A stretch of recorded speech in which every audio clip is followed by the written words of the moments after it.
Olá! A nossa aula de hoje versará sobre a refração da luz. Observe, a refração da luz representa para nós a passagem da luz através de um dióptro, isto é, como vocês se lembram das aulas anteriores, a passagem da luz por dois meios transparentes homogêneos considerados com uma superfície de separação. Quando a luz passa por essa superfície de separação, nós então estudamos o fenômeno físico chamado de refração. À semelhança da reflexão da luz, nós temos aqui também duas leis a considerar. A primeira lei, observe, ela diz: o raio incidente, o raio refratado e anormal ao dióptro no ponto de incidência estão no mesmo plano. Perceberam que elas são praticamente iguais? Isto é, aquela lei que nós vimos lá para espelhos dizia também que o raio incidente, o raio refletido estavam no mesmo plano. Aqui trocamos, em vez do raio refletido, para o raio refratado. A segunda lei, lá em espelho, falava da igualdade entre os ângulos de incidência e de reflexão. Aqui a situação mudou um pouquinho. Nós temos aqui o ângulo de incidência, isto é, o ângulo entre o raio incidente e anormal. Nós temos aqui o ângulo de refração, isto é, o ângulo entre o raio refratado e anormal. Observe que agora esses ângulos nesta figura não se apresentam iguais. O que significa isso? Que nem sempre nesta situação eu terei o ângulo de incidência igual ao ângulo de refração. Então, é comum observar-se em refração uma confusão. Imaginar-se que a refração acontece quando há um desvio do raio incidente, isto é, esse ângulo é diferente desse. Não é isto que acontece aqui. A refração é definida como a mudança de velocidade que a luz experimenta quando passa pela superfície de separação. Observe, é possível haver refração onde este ângulo de incidência seja igual ao ângulo de refração. Quando isso ocorre? Nas incidências perpendiculares. O ângulo de incidência vale zero, o ângulo de refração também valerá zero. Mas ocorre refração por quê? Porque houve mudança de velocidade na passagem da luz do meio considerado 1 para o meio considerado 2. Reforçamos então, o raio incidente, o raio refratado e a normal superfície de separação no ponto de incidência estão no mesmo plano, que é o plano de incidência. A segunda lei, para um mesmo dióptro, isto é, para um mesmo par de meios, existe uma relação constante entre o seno do ângulo de incidência I e o seno do ângulo de refração R. Observem o que isso significa matematicamente. Os ângulos I e R são de primeiro quadrante. Como eles são de primeiro quadrante, no primeiro quadrante, quando a função seno cresce, é porque o ângulo cresceu. Então, o maior seno corresponde ao maior ângulo.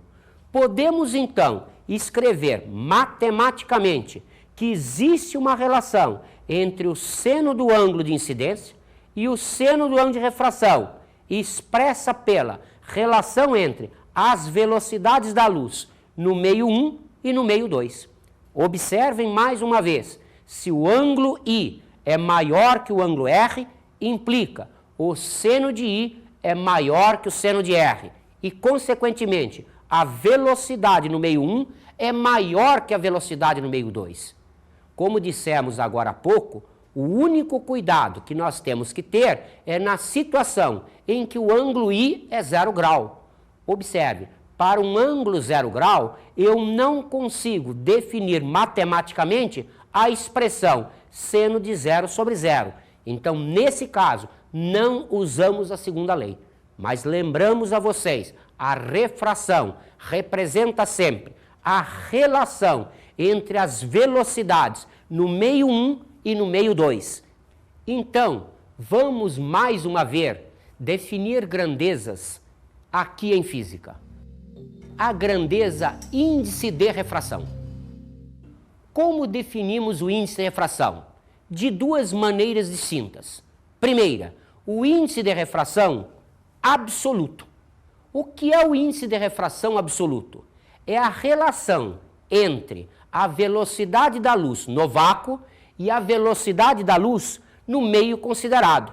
Um exemplo, o índice de refração absoluto do meio 1 é a razão entre a velocidade da luz no vácuo, lembram-se, é a expressão representada por C sobre V1, e o índice de refração de um meio 2, ainda absoluto, é o C, que é a velocidade da luz no vácuo, sobre a velocidade da luz no meio 2.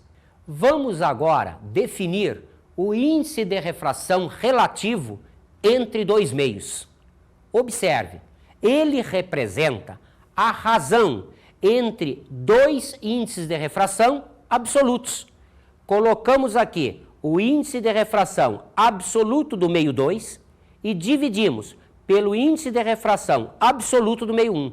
Fazendo-se então a divisão, vai desaparecer o termo C, ficando então N21 igual a N2 sobre N1 ou V1 sobre V2.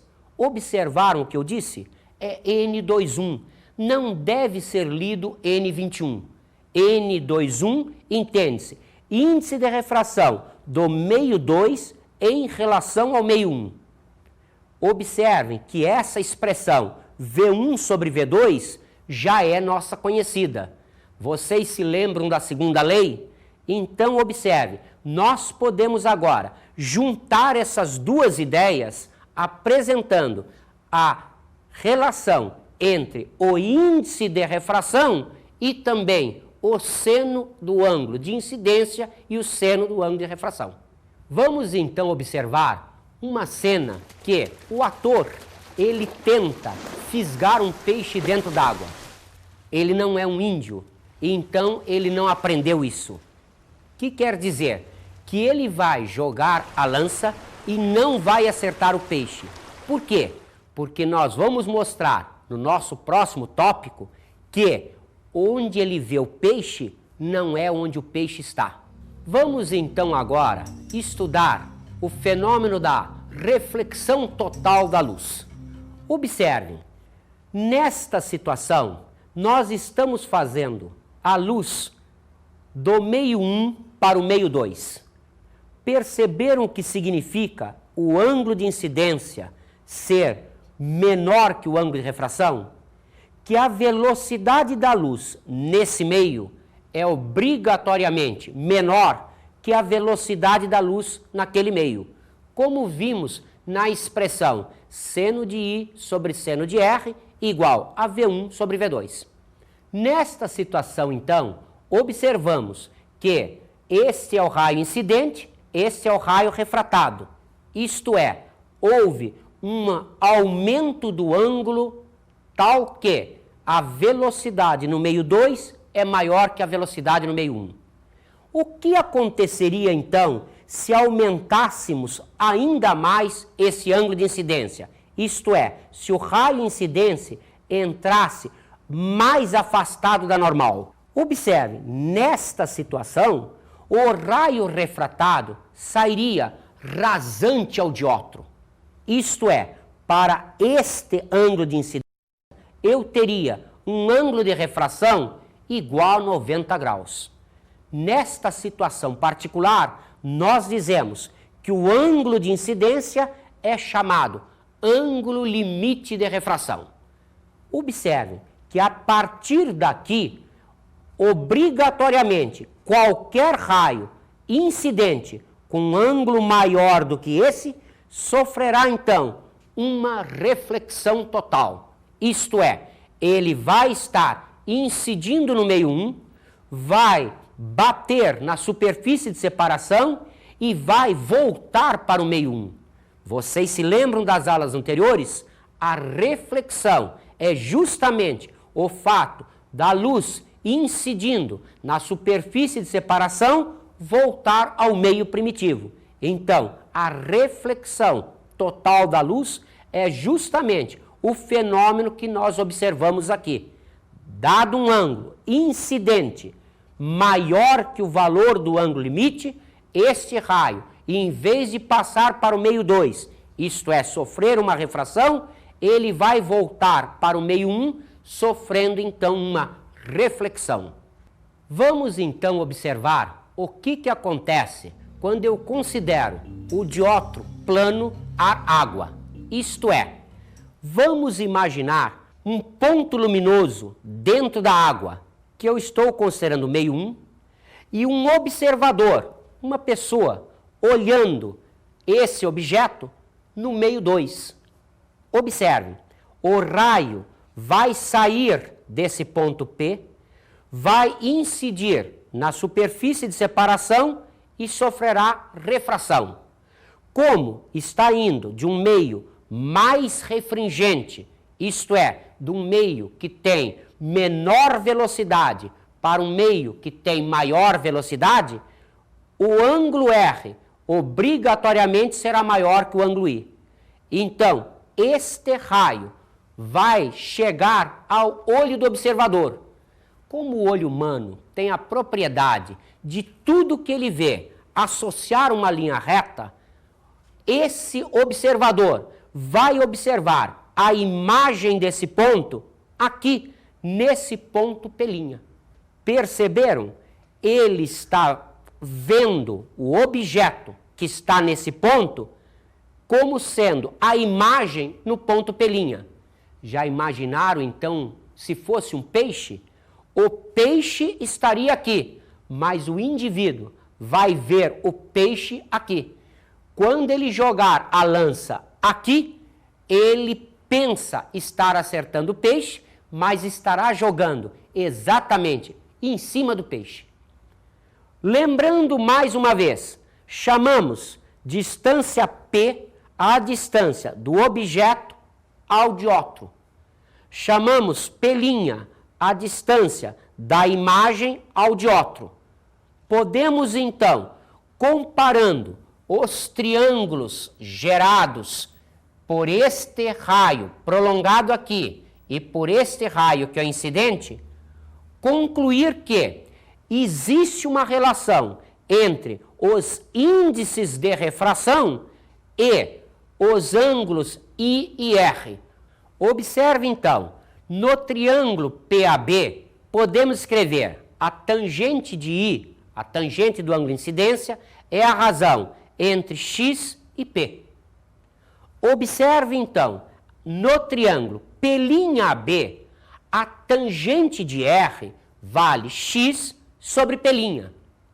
Se eu divido membro a membro as duas expressões, eu tenho tangente de I sobre tangente de R é igual X sobre P sobre X sobre P'.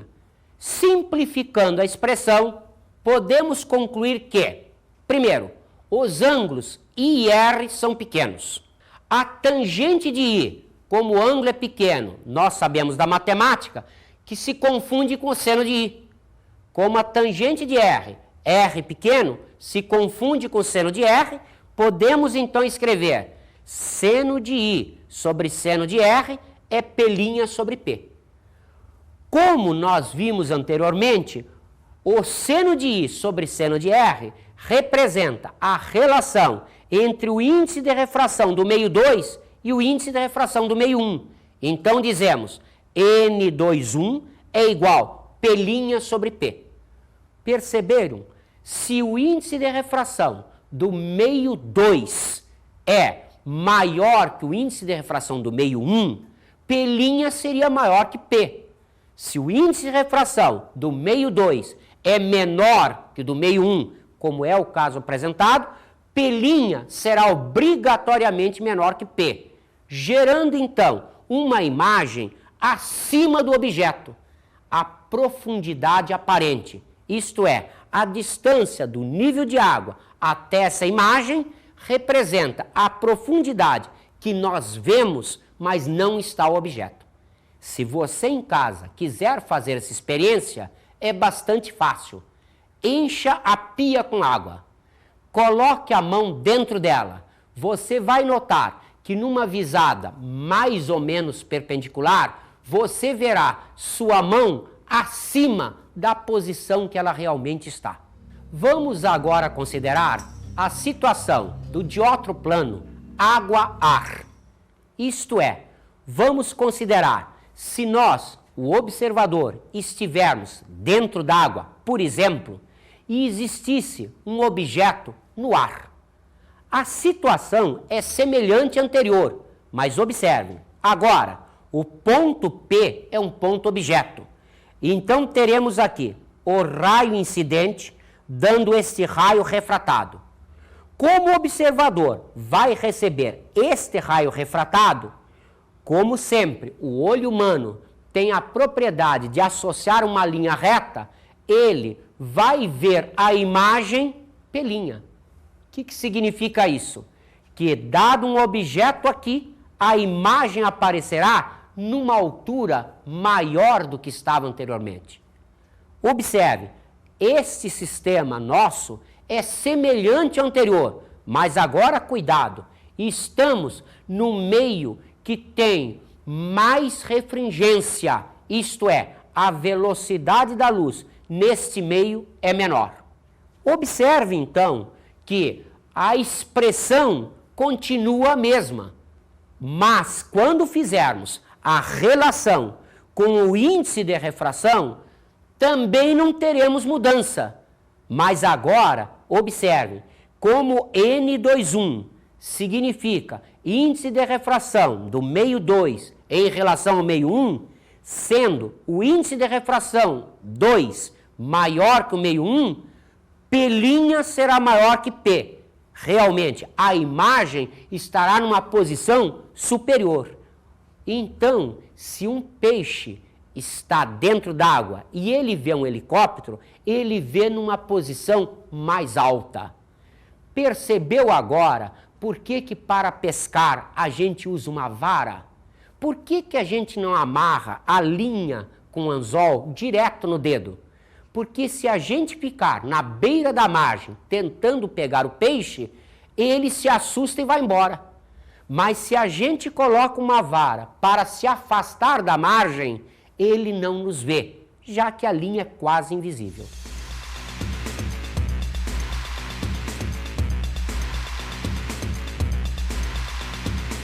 Não. Vai responder uma questão para mim. Olha só. Um feixe de luz monocromático passa do índice de refração N1 para o índice de refração N2. A velocidade de propagação da luz no primeiro meio é V1, no segundo é V2. Então, a relação N1 e N2 é igual ao quê? Tem que perguntar para o professor de física. Eu, sem chance. Isso é complicado, né? Bastante. Se eu tentar falar para você na prática como funciona, é bem mais fácil. Bom, seria bem mais fácil, realmente. O processo de uma lente, o índice de refração da luz. Ela bate aqui e sai embaixo. Seria isso? Ah, sim, tipo da água. Da água. Teoricamente falando. Um feixe de luz monocromático passa de um meio N1 para um N2. E a velocidade de propagação da luz no primeiro meio é V1, no segundo ela é V2. N1 sobre N2 é igual ao quê? N? 1 sobre N2 é igual ao quê? N1 sobre N2. Sabe o que seria isso? Né? O processo de uma lente, de um óculos. O processo de quando você está dentro d'água, a gente não parece menor, é a refração da luz. Mas é lógico, quando o raio entra, ele dobra. Ele dobra. A velocidade de propagação da luz no primeiro meio é V1, no segundo ela é V2. N1 sobre N2 é igual ao quê? V1 sobre V2? Quase! Tenta de novo. V2 sobre V1? Ela acertou, é inversamente proporcional. Na prática, você poderia me falar o que seria isso? Não tenho a menor ideia. Sabe quando você vê um arco-íris? Sabe o que é que acontece? Não. As gotículas de água funcionam como seu óculos. Uma lente forma um prisma e a refração dá aquela imagem.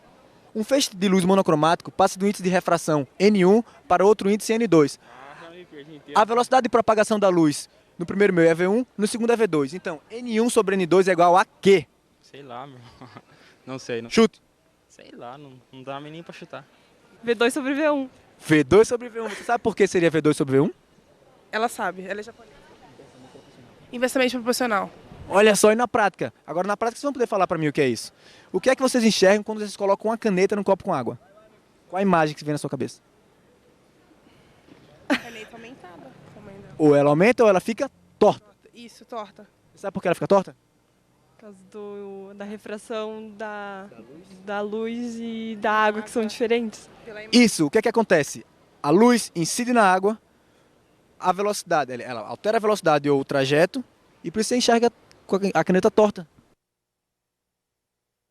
Como vocês observaram na enquete, existem muitas dúvidas a respeito do índice de refração. Vamos então saná-las. O que nós sabemos? Que dado dois índices de refração, N1 e N2, existe uma relação inversa com as velocidades da luz nos meios 1 e 2. Isto é, se nós tivermos N1 sobre N2, teremos V2 sobre V1. Ou seja, no índice de refringência maior, eu tenho uma velocidade de luz menor. No índice de refração menor, a velocidade da luz será maior. Vamos então agora associar os diótros planos. Vamos observar dois diótros planos e paralelos, constituindo a lâmina de faces paralelas. Observe então o nosso esquema de uma lâmina de faces paralelas. Pense numa lâmina de vidro. Ela está perpendicular ao monitor. Então, esta face é um diótro ar-vidro. Essa outra face representa o diótro vidro-ar. Perceberam? Existe aqui no meio um meio 2, aqui o meio 1, aqui o meio 1. No nosso exemplo, ar, vidro, ar. Imaginemos então um raio incidindo sobre essa lâmina, vindo do ar, através do ângulo I1. Esse raio sofre refração nesta superfície, se aproximando da normal. Por que se aproximando? O ângulo R tem que ser menor que o ângulo I, porque a velocidade da luz no vidro é menor que a velocidade da luz no ar. Observe que chegando no outro diótro, agora a luz vai passar do vidro para o ar. O que significa isso? Como a velocidade no ar é maior que no vidro, obrigatoriamente o ângulo I2 será maior que este ângulo de entrada, que é o ângulo R. Perceberam? O raio incidente que tinha esta direção de propagação, ele foi transladado para esta posição. O que quer dizer isso? Ele está paralelo à situação de entrada. O raio emergente numa lâmina de faces paralelas é paralelo ao raio incidente. Dizemos então que nesta situação o raio não sofreu desvio, o raio só sofreu um deslocamento. Em alguns livros você vai encontrar isso com o nome de desvio lateral. Também é usado em física. Vamos determinar as relações existentes entre esses elementos. Considerando a situação do ar para o vidro, podemos escrever seno de 1 sobre seno de R vale N21. Se pegarmos do diótro 2,1, isto é, do vidro para o ar, escreveríamos seno de 2 sobre seno de R igual a N21. Perceberam? A equação é a mesma porque vale o princípio da marcha inversa. Se em vez de fazer a entrada, como nós fizemos, pela parte superior da lâmina, poderíamos perfeitamente fazer a entrada pela parte inferior, que o trajeto do raio seria exatamente o mesmo. Observe então que se I1 é igual a I2, o raio emergente é paralelo ao raio incidente. Vamos então chamar estes ângulos de I. Observem também que no triângulo ADB, o seno do ângulo I menos R é igual ao deslocamento lateral sofrido pela hipotenusa do triângulo, que é AB. Se nós pegarmos o ângulo R, poderemos ver, através do triângulo ACB, que o cosseno de R é igual à espessura da lâmina sobre a hipotenusa do triângulo retângulo AB. Ou, dividindo as duas expressões, eu teria seno de I menos R sobre cosseno de R igual o deslocamento sobre AB sobre a espessura da lâmina sobre AB. Eliminando-se os termos comuns, fica o deslocamento vale a espessura da lâmina vezes o seno de I menos R sobre o cosseno de R. Perceberam, então, que esse deslocamento depende não só da espessura que a lâmina tem, como também dos ângulos que existem de incidência e refração, isto é, depende também do índice de refração relativo entre os dois meios. Vamos, então, experimentar um exercício sobre isso? Observem, um raio luminoso, propagando-se no ar, incide sobre a superfície lateral de um cilindro de vidro no plano de secção reta do cilindro. Dentre as trajetórias do raio luminoso propostas, nestas figuras a seguir, são fisicamente possíveis. Vamos então ver as figuras? Observe, aqui está o cilindro. Perceberam que o cilindro está outra vez perpendicular ao monitor? Primeira hipótese, esta. Segunda hipótese, esta. Terceira hipótese, esta. Quarta hipótese, esta. Então, o exercício pergunta, quais são possíveis? É possível? Sim. Observe, se isto é um cilindro, esta planificação me mostra uma circunferência. Então, como o raio está passando pelo centro da circunferência, obrigatoriamente, ele não sofre desvio. Ele sofre refração, mas não sofre desvio. Então, ele passa direto. Observe, nesta situação, o raio luminoso entra obliquamente à superfície, não está passando pelo centro. Mas, na figura do raio refratado, o raio refratado passa pelo centro. É impossível. Por quê? Porque, dado um ângulo I diferente de zero, é impossível que nós tenhamos um ângulo R igual a zero. Então, a figura 2 é impossível fisicamente. Analisemos a 3. Perceberam outra vez? Se isto é a circunferência, o centro está mais ou menos aqui. Então, a normal estaria aqui, a luz passando do ar para o vidro, de um meio menos refringente para um meio mais refringente, tenderia a se aproximar da normal, isto é, o ângulo R de refração realmente menor que o ângulo I de incidência. Aqui, nesse dióptro, estaria acontecendo o contrário. Agora estaria passando do vidro para o ar. Então, como é de um meio mais refringente para um meio menos refringente, o raio tenderia a se afastar da normal. Este desenho é possível. Observem a situação do 4. É impossível. Se o raio está entrando aqui, ele está oblíquo a esta superfície. Se ele está oblíquo, ele não pode passar pelos meios sem desvio. Obrigatoriamente, então, esse raio teria que sofrer um desvio. Como tal, as respostas possíveis são 1 e 3 somente. Opção letra A. Vamos então a um próximo exercício. As miragens e as posições aparentes dos corpos celestes são corretamente explicadas através da primeira opção, variação do índice de refração das camadas de ar devido à mudança de densidade do meio. Opção B, reflexão total da luz nas camadas mais baixas, seguida da difração da luz. C. Interferência destrutiva que ocorre devido à reflexão da luz nas camadas mais altas da atmosfera. Opção D. Esfericidade do planeta que faz com que os raios luminosos que tangenciem a atmosfera, dando-nos a impressão de desvio. Opção E.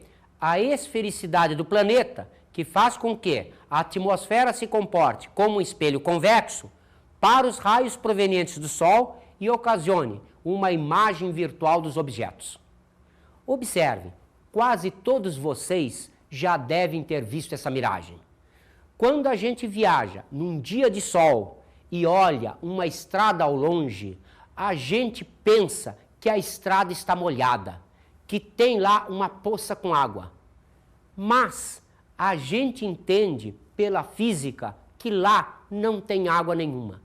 Observe, as camadas mais baixas da atmosfera, como estão mais perto da Terra, elas estão mais quentes. Por quê? Porque a luz solar não esquenta o ar, mas esquenta a Terra. A Terra aquecida emite calor que esquenta o ar. Então, as camadas de ar mais baixas estão mais quentes. Mais quentes, você se lembra, significam menos densas. Então, essas miragens que a gente vê, e não só a gente vê, como também a gente consegue captar em filmes, consegue captar na televisão, especialmente nas corridas de Fórmula 1, elas são miragens físicas. Observe, a resposta é a letra A. Observem mais um exercício. Um feixe de luz monocromática passa de um meio de índice de refração N1 para outro de índice de refração N2. A velocidade de propagação da luz no primeiro meio é V1 e no segundo V2. Assim, a razão N1 sobre N2 é igual a... Perceberam? A nossa enquete era justamente esse exercício caído num vestibular. O que nós podemos dizer? Como eu tenho estas opções, eu sei que N1 sobre N2 vale V2 sobre V1. Isto é, o índice de refração é inversamente proporcional à velocidade da luz naquele meio.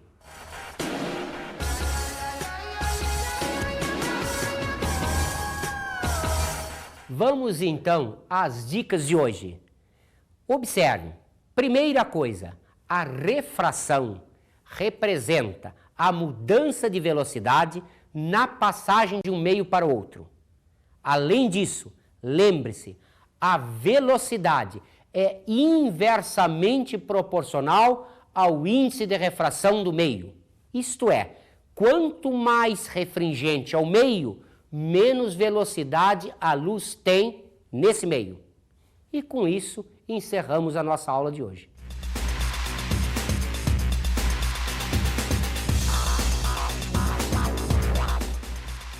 Na aula de hoje, estudamos a refração. Abordamos as leis de refração. Devidas a Snell-Descartes, e lembre-se, essas leis valem para reflexão e refração. A primeira é quase igual. A segunda modifica-se apenas numa situação tal que, para o seno do ângulo de incidência e o seno de ângulo de refração, igual a N2 sobre N1. Vimos os índices de refração.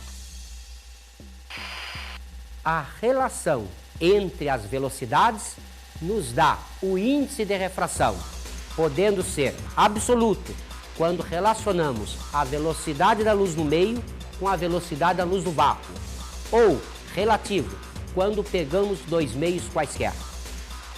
Analisamos o de outro plano ar-água. A imagem aparece sempre mais perto do dióptro. E estudamos o de outro plano água-ar.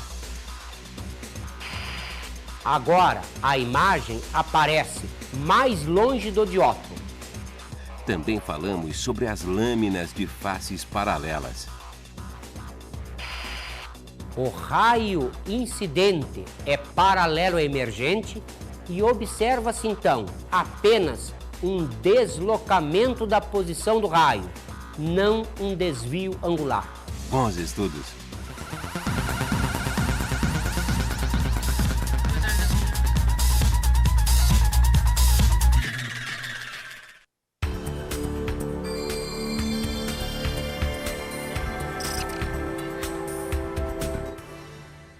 Colegas, nós podemos observar facilmente através da refração o princípio de Fermat. Podemos então usar essa ideia da refração para mostrar que a luz percorre sempre o caminho óptico mínimo entre dois pontos quando atravessa uma superfície de separação entre dois meios, tais que as velocidades nesses meios sejam distintas.